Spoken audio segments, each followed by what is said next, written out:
is the hardest time. It's like the first step is the hardest, and after it's happened, it seems to be that, from the things that I've heard or seen, that it seems to be easier for someone to do that once they've had one of those experiences, once they've actually left their body at one time. And I think that's probably why, Frank asked that question. But I've heard that myself. Yeah, I have too. I don't know if it makes it easier if you've had a near-death experience, that it makes it easier, because I know there is a soul part. And I tell you what it actually, if the demons, I'm sure the demons did that, it actually worked against them, because every time I left my body, it just made me know and have proof that there is a part of us that's separate from our physical body. And whether it's supposed to be out or not, I don't think so.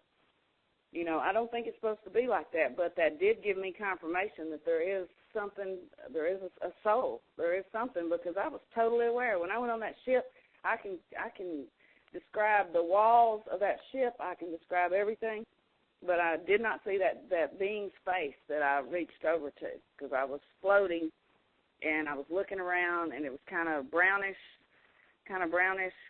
grayish tinge to it, no color, just like a really dimly lit place is kind of what it was. And I reached over to touch that being that was like 3 feet tall. And I did not see the face at all. But when I touched the being, then that's whenever my memory was wiped. And I got to remember that far. And I was told that I was allowed to do that. I was told that God allowed me to do that. That was the exact word that was told to me when I asked about this. Yeah, well, that goes back to what I said before. The deception for you was always that it was God-related, and that's why I make that appeal to those people who deem themselves to be spiritual but don't look at things from a biblical perspective, is that, the Bible says even the demons believe and they tremble, and so, they know God is real, they know God exists, they know Christ exists, and they tremble. And the deception for you, as it is for many others, is that, hey, this is a God thing. God is allowing you to do this, and they lie. And they lie. They lie.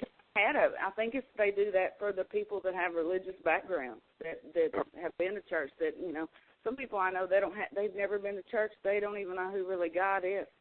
They have no foundation of Christ. But this could be their first quote unquote exposure to God, and they may think, hey, this is what God is all about. This is what spirituality is all about. Bottom line is that deception is to pull you away from Christ in any way that they can. Any way they can. Absolutely. No, I want anybody's got any questions, any comments. I'm not going to have my feelings hurt. You want to condemn me? You want to tell me I'm crazy? It doesn't matter. I know what I know. I know what's happened, and I know where I am now, and I know who I work for now, and that's all I know, and that's all that really matters. Well, you've just done 2 podcasts in 3 days, so obviously God is preparing to use you in many ways going forward. I've told you, you feel pressed by God to communicate something. You have a platform on my program, as I'm sure you would with any of the guys here, and most of these guys would probably do a better job asking you the questions than I would. But it's this whole network is for everyone who listens. There are people out there that are listening that say, hey, boy, I'd really like to be able to tell my story, but I don't know how to do this. Well, believe me, I didn't know how to do a podcast either. If it wasn't for Frank's help, I'd still be writing IMs and text messages. So, now that my show is up, it's there, and it's a platform, and for people who really want to give glory to Christ. And I think that everyone's show on Revelations Radio Network, or most of us, are certainly available to all the people that listen as well. It's a place to share. And, I'm just thrilled that I had the opportunity to meet you, that God led you here, and we were able to share this experience with so many people. Yeah, Lynn, it's going to be really good. I mean, this is going to get out to a lot of people, I'm sure. And I want to say to anybody that's listening in the archives and whatnot, I think this show ended up being it's probably going to end up being about 5 hours long, and we'll probably have to break it up into at least 2 parts. But I want to say that this is some really, really good information and revelations all throughout the course of this show, and I think that if you feel led to take the show, download it, keep it somewhere, put it around the internet, and put it on different forums and stuff. I mean, let's really get this out there because there's so much information there. I just think that God can providentially lead this to a lot of people that need what's been said here, and so we'll just pray for him to do that. And I know he can use a lot of stuff. And also, Lynn, I was thinking maybe what a good thing for you to do as we wrap this up here is to kind of tell everybody how it is that you came to Jesus and how it is that they might do the same thing. And I think that might be a good way to kind of wrap it up. Okay. Like I said, I always got messages, I would go see the lady and she'd give me messages. And I was real wrapped up doing the pictures, and fixing to get ready to start writing the book and doing all this stuff. And I still had no ego at all about it. And I don't know, the subject of heaven came up. And she told me, she said, well, back to this. Now, she told me these are her ideas that come from Abraham, said that there are three kinds of souls here on earth. There's ET souls, and there's angelic souls, and there's human souls, earth souls, which have never done anything but be here on earth. Okay, they have never been a walk-in, nothing, no, absolutely nothing but earth. Okay, so I was an ET. So she told me that ET souls don't go to the same heaven when they die as earth souls, regular people on heaven. And she also told me after that, she said that ET souls don't even have the same God as earth souls. And I just didn't know what to say. I was like, huh? So I told a girl at work about this, a Christian girl that had been a real good friend of mine, and I told her this again, are you sure you're on the right side? And I argued with her, and I said, yeah, I'm on the right side. And then I got to thinking about it, and I said, I'm not on the right side. And that's when I got down on my hands and knees and begged God to forgive me. And I said, I know I deserve to be dead. I deserve for you to kill me for the sins I've done, but please forgive me, Lord. And I turned my life over there. And I probably didn't do it right that time because I didn't realize you had to go through Jesus, so it wasn't too much longer after that till I went through Jesus to the Father the right way. And I had kind of a little bit of a deterrent there, or detour, I guess, but I got there. And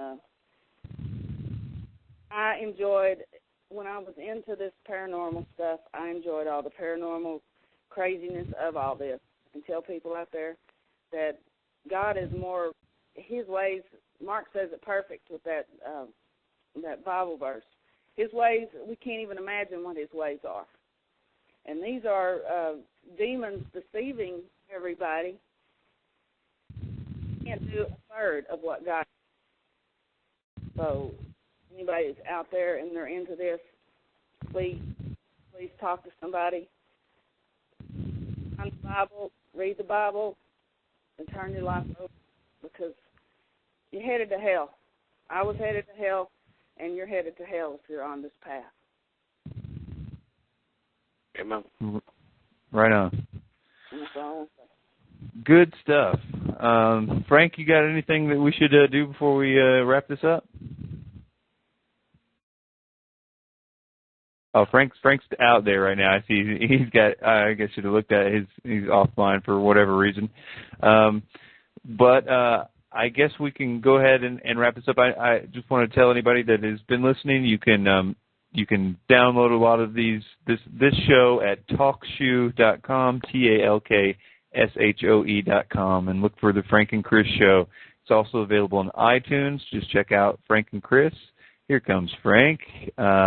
And I can't think of anything else. If you want to email me, my email is Chris, CHRIS, at conspiracyclose.com, Chris at conspiracyclose.com. And Frank, what's your email? revelationspcast@aol.com. All right, and as we said, it's and yours, Mark, again, just in case anybody wanted to talk to Lynn or Mark. Sure. Again, it's tfcservants@aol.com. Okay. Anything else, Frank? Well, I just got back. I got kicked off. When do you want to schedule the next show now, or do you want to wait? I might need to wait. I need to check the band schedule and everything, but probably we can look at Monday and Wednesday rather, and hopefully shoot for that. If anybody has any suggestions, what we could do better, or as far as time or slot or anything like that, just email one of us and let us know and consider it. We're still kind of up in the air. Still been talking about maybe doing more than one show. Maybe it's really all dependent on so many factors. But the good thing about TalkShoe is you can go to our websites and look for the little widget thing. I keep calling it a widget, but it shows the countdown to the next show. So you can always be sure, and it'll give you about a week's notice. So you'll be able to tell when the right day and the right time is. Just follow that link. And as of now, you can find those. You have it on Nowhere to Run, right? Yep. All right. So you can check it on SalvationRevelation.com, which is still up. It's right in the sidebar, and it'll be on the WiseAsSerpents.com site as well. So you can just look there, and it'll let you know when the next show is going to be. Great. Okay, everybody. Yeah. Mark, do you have something? Nope, that's it. I'm good. No, absolutely fine. Can't wait to hear the next show. Cool. All right. Thanks to everybody who joined us. Thanks for all the guys in the chat room. I'll try to spend some more time in there. Last time I was telling them just a second ago I can't chew gum and walk at the same time, I don't think. But anyway, thanks a lot, guys. I appreciate everything. And I guess that's it. Okay, good night, all. God bless. And thanks for coming on. Oh, no problem. Yes. Nice to meet y'all. I've been listening to y'all shows. I just marked your new page, Wise as Serpents, today because it's not completely done. So I've been listening. It's pretty funny. Cool. All right. Thank y'all. Talk to you later. Thank you. All right. Bye, guys. Bye, everyone.